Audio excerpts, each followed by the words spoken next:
Would I still choose van life? That's the question I've been asking myself lately. After all the miles, the beautiful places, the breakdowns, the heat, the cramped spaces, the campgrounds and gas that cost so much money, and all the little challenges that come along with living and traveling in a van, would I do it all over again?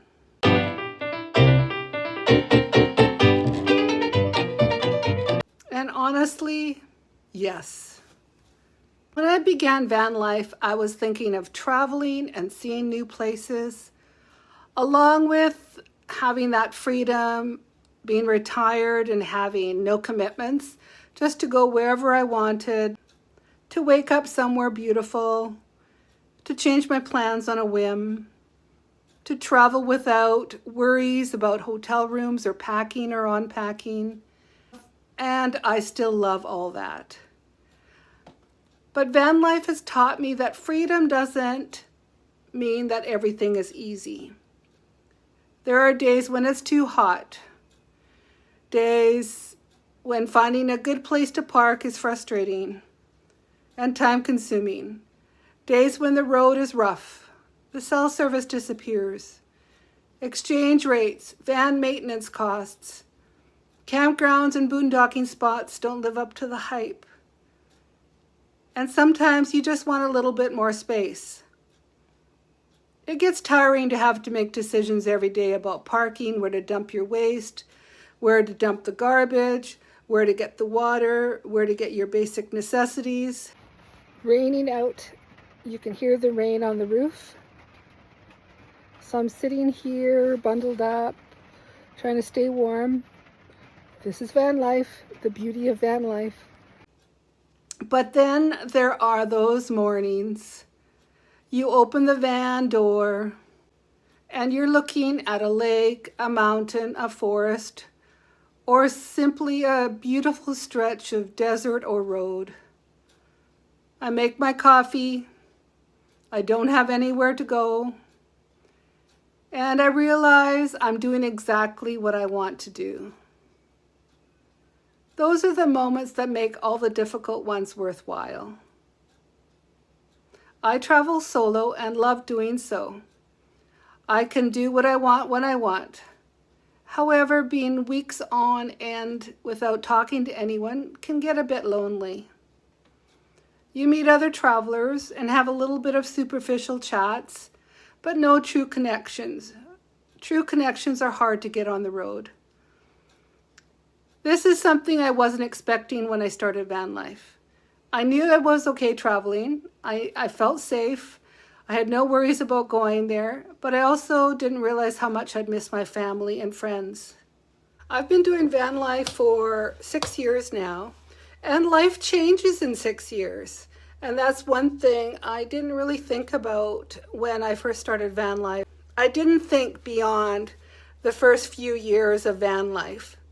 The first year I lived in Vancouver, Stealth, and so I was waiting to go traveling. So then I went traveling for 4 years, and then things changed I would go down south for the winter, which I loved, but then the political climate changed, and the exchange rate I found was difficult for my budget. So that was a change that I had to deal with. And so over the last 6 years, I've had a few changes, and I forgot that life happens after retirement as well.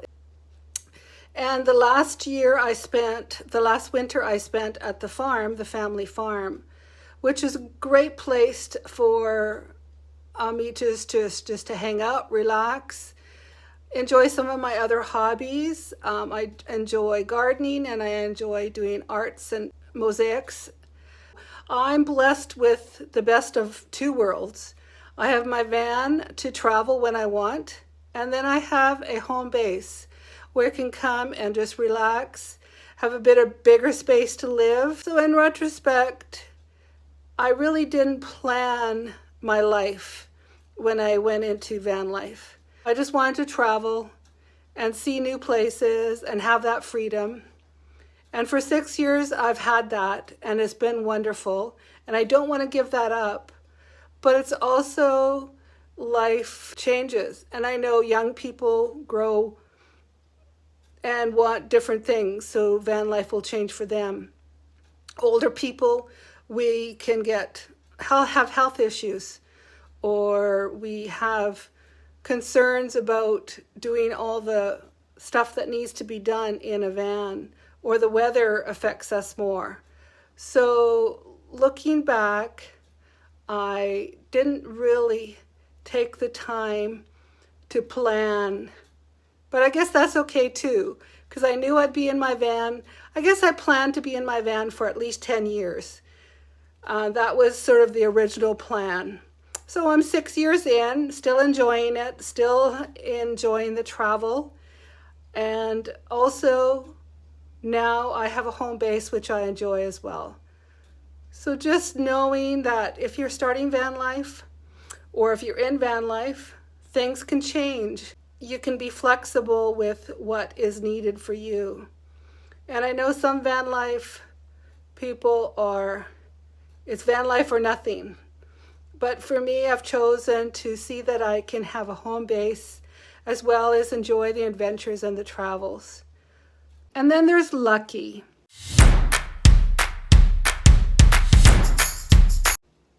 Somehow this little cat became part of my adventure and changed it. Definitely for the better. I now have a companion. I traveled 3 years before I found her and have been traveling with her for the past 3. And I do travel differently since she's been with me. I have to consider the van, if the van is too hot or too cold. I have to make sure she has a place that she can be safe outside. I now have someone else to consider rather than just myself.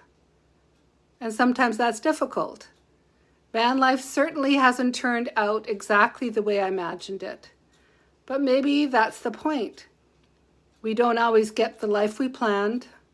Sometimes we get something different, and it turns out to be even better.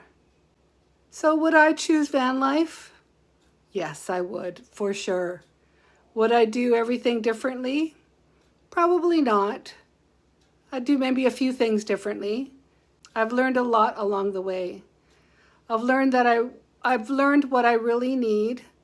I've learned what I don't need. And I've learned that sometimes the best part of the journey isn't the destination. It's having the freedom to keep going the way that works for you. So for now, the van stays, and so does the adventures. Would you still choose van life? Leave me a comment. Please subscribe and support my channel. I would love to have you on board, and I will see you on the next adventure. Bye for now.